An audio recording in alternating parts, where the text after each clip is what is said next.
Hello everyone, आज हम अग्निमांद्य के बारे में पढ़ेंगे। Digestive insufficiency and other disorders related to it. Other disorders क्या क्या है? अजीर्ण, आनर, आद्यमान और आटो। ये मोस्टली व्याधि में लक्षण रूप में दिखाई देते हैं, लेकिन आज हम इन्हें इंडिविजुअल पढ़ेंगे। जैसे सबसे पहले अग्निमांद्य के बारे में। ये पाचन संस्थागत विकार है, स्वतंत्र व्याधि है। इस व्याधि में खाए गए लघु भोजन का भी उचित परिपाक नहीं हो पाता।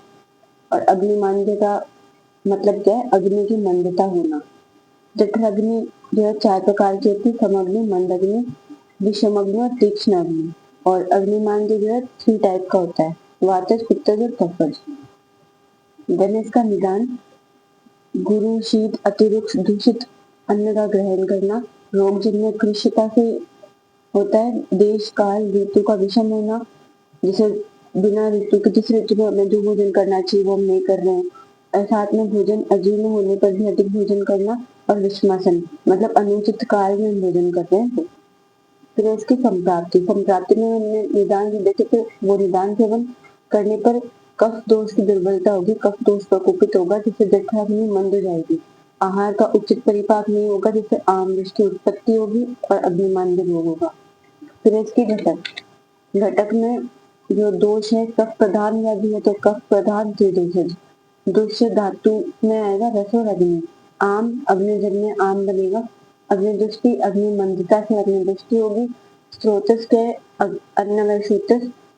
उद्भव स्थान आमाशय अधिष्ठान और व्यक्त स्थान, जहाँ पर हमें लक्षण देखने को मिलेंगे वो है आमाशय और जहरी।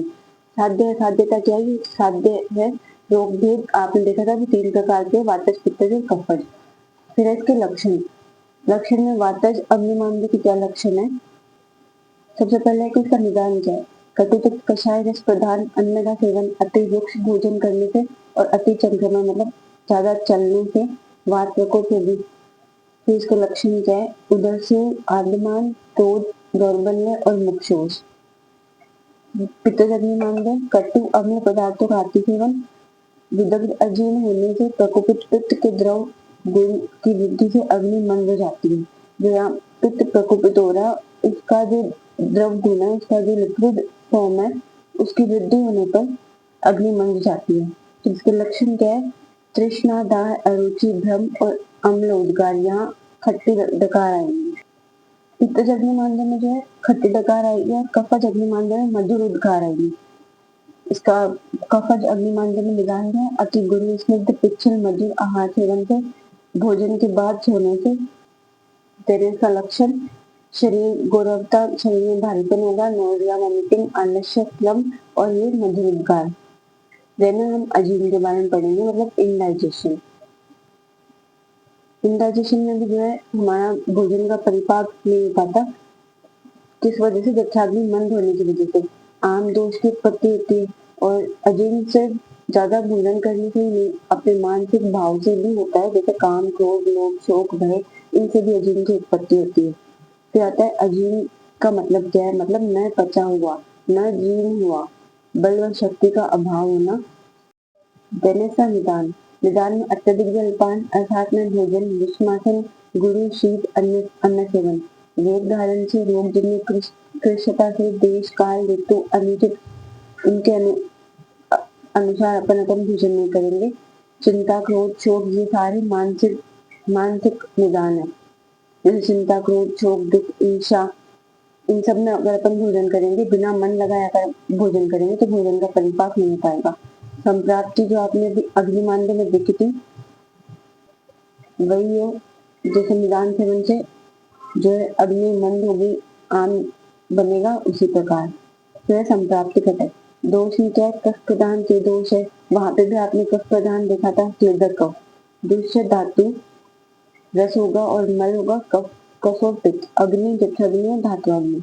अधिष्ठान और व्यक्त स्थान क्या है? आमाशय और पक्वाशय। फिर इसका स्रोतस अन्नवय स्रोतस है। दोनों साध्य असाध्यता क्या है? कृत साध्य, रोग मार्ग, आभ्यंतर रोग मार्ग, रोग भेद से सुश्रुत में 4 टाइप्स दिए इसके, अजीर्ण के, और माधवगढ़ में 6 दिए।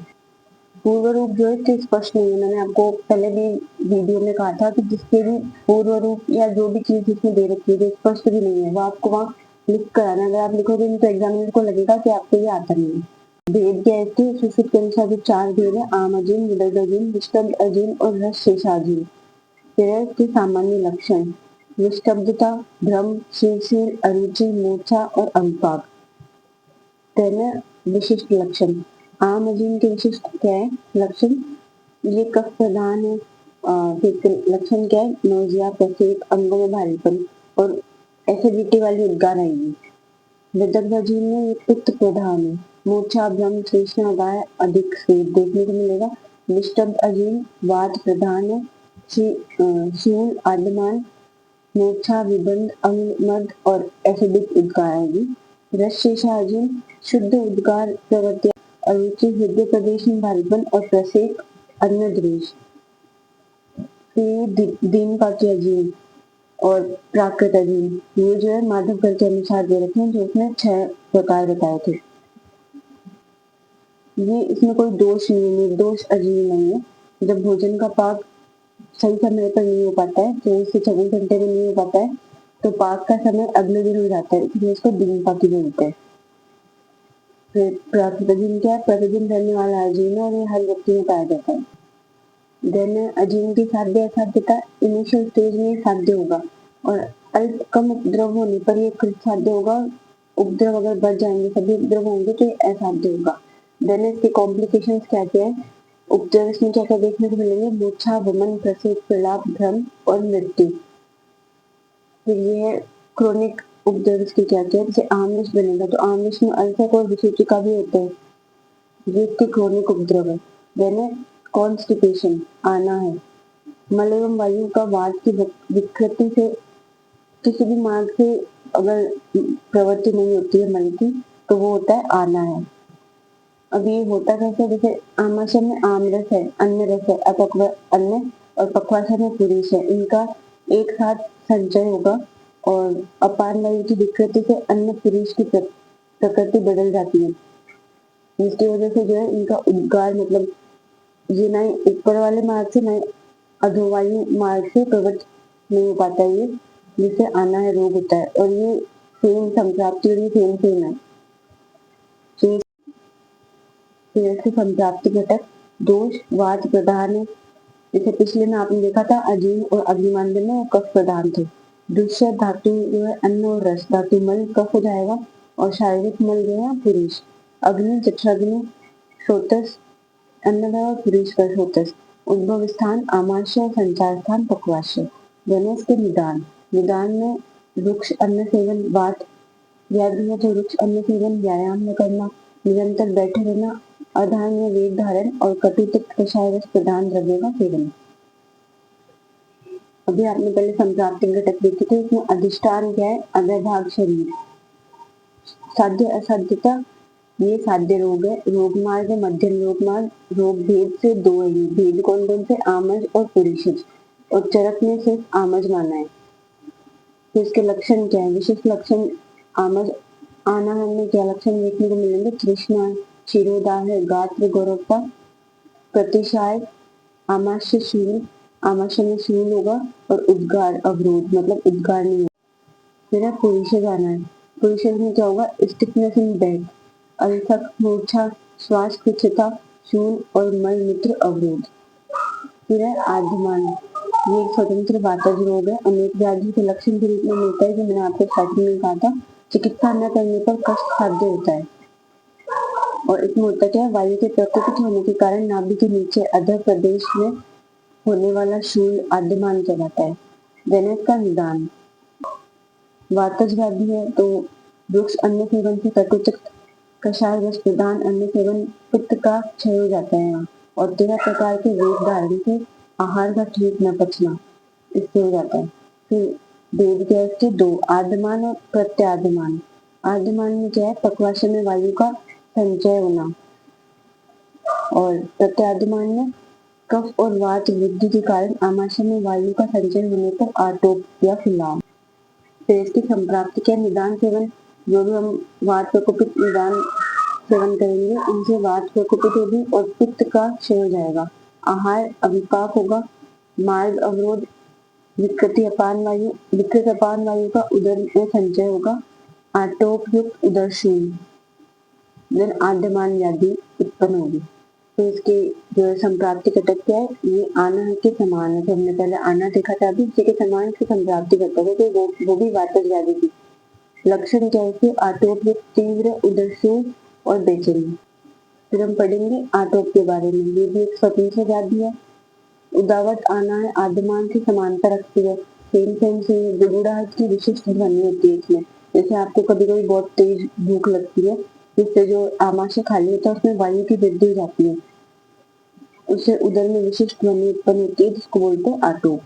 इसका निदान क्या है, वात कारक समस्त आहार विहार का अतिप्रयोग, क्योंकि आप पेट में जो है वात की वृद्धि हो रही है।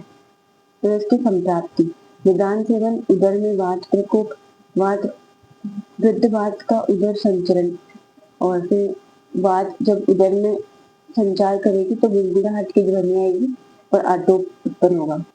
दमित का लक्षण, उदर में फुलाव, नोजिया एंड विशिष्ट ध्वनि उत्पन्न होगी। देन अभी आपने आना है, आद्यमान, आटोप, इन सबको पढ़ लिया। ये आपको सेम से लगे होंगे।